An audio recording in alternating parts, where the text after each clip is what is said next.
E vamos levar, você veio para Juiz de Fora, ficou lá no seminário, fez filosofia. E o que te fez sair do seminário? E não seguir a vida religiosa. E não ser padre. Então. O que te fez fazer isso? Aí o processo de formação e aprendizado que se tem ao longo desse processo de seminário, a gente vai aprendendo muitas coisas e entendendo como que funciona, né? E aí, entendendo a doutrinação e o jogo político de interesse que existe dentro da igreja, eu preferi assim, não quero fazer parte disso, né? E além do mais, eu estava cursando filosofia, então eu gostava muito dos pensadores que são ateus, como Sartre, Nietzsche. Então são pensadores que eu me identificava mais com o modo de pensar deles. Então eu decidi sair do seminário e me tornei... Você foi honesto e me tornei ateu por conta disso, né? Aí eu cheguei e falei, ó... Não, peraí, ateu, professor de ensino religioso. Olha aí. Mas aí tem aquele ditado, né? Façam o que eu digo, mas não faça o que eu faço. Exatamente.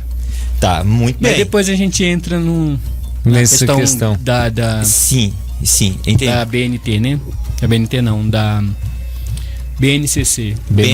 O que significa BNCC? BNCC é Base Nacional Comum Curricular. Que são as maiores ensinamentos obrigatórios. Entendi. Comum curricular. Por exemplo, você forma em filosofia, por exemplo, e você tem outras áreas que você pode lecionar, é isso? Não, a BNCC é a base de ensino, né?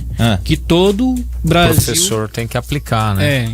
Ele é nacional, por isso que é BNCC. É o conteúdo, então, tem que ser aplicado. Porque senão eu me formo, eu quero dar uma aula, o outro professor de geografia outra aula, e o outro professor de geografia fala que a América do Norte fica lá na África. Você pode ter algo extra, um tempero extra. Aí você vai... norte. Isso, aquele lá vai ser mas tem que ter caminho mesmo, para você. Isso tem que ter mesmo. Então, se você cumprindo essa... Como é que chama a sigla? BNCC, né? E isso não depende nada das suas escolhas pessoais, das suas crenças, nada. O que importa é você cumprir essa regra, entendi? Exatamente. Muito bem. E aí, então, como eu estava dizendo, depois disso, eu pedi, então, cheguei na formação, seminário, né?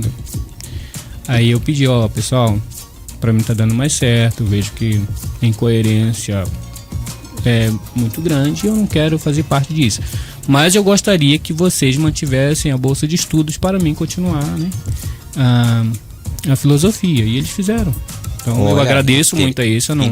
Isso é interessante. Mesmo você já tendo feito uma confissão de não querer, né, de seguir aquilo que eles estavam investindo, eles ainda mantiveram a bolsa. Na verdade, professor, pelo pouco que eu sei, quando você faz o seminário, você...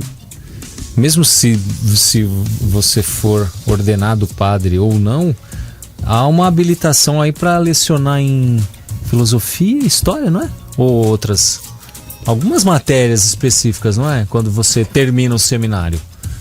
Depende, cara. Muitos padres preferem fazer outros cursos, mas geralmente é só filosofia e teologia, né? No teologia. Caso, que é o curso... Os cursos obrigatórios do seminário são filosofia e teologia. Exatamente por conta disso, né? A filosofia, ela vai desconstruir a tua fé, né? Para que você possa... Então é um pouco antagônico estudar filosofia e teologia num seminário que vai formar você para ser um líder religioso? Isso, só que aí desconstrói para reconstruir. Ou seja, a teologia vai reconstruir, mas de uma forma mais racional, aquilo que a gente entende hoje só do senso comum. Aquilo que é explicado pela catequista que não estudou muito, entendeu? Que aí o padre passa algumas palestras, mas são poucas. Então, ou seja, a filosofia primeiro desconstrói uma forma de pensar comum para reconstruir de uma forma teológica, mas epistemológica, né, no caso, mas com conhecimento aprofundado a respeito daquilo que você vai pregar mais tarde como padre, entendeu? Você entendeu? Não é ao contrário. É como você derrubar uma casa completamente, limpar o terreno, desmonta, né? Para construir novamente. Se você for capaz de construir essa casa de novo, você se torna um padre. Se você perceber que não, eu prefiro... Além de que, além desses estudos, você tem que absorver muitas coisas que às vezes não condizem com o pensamento que você tem, que foi o meu caso, entendeu? Sim. Eu poderia ter muito bem continuado os estudos, mas assim, o modo de operandes, como dizem, da igreja, que não estava muito batendo com o meu modo de pensar. E aí, então, foi que eu pedi para... Você começou a se sentir desonesto, com um desonesto intelectual, talvez? E para poder ouvir mais a sua mente do que ficar fazendo de conta?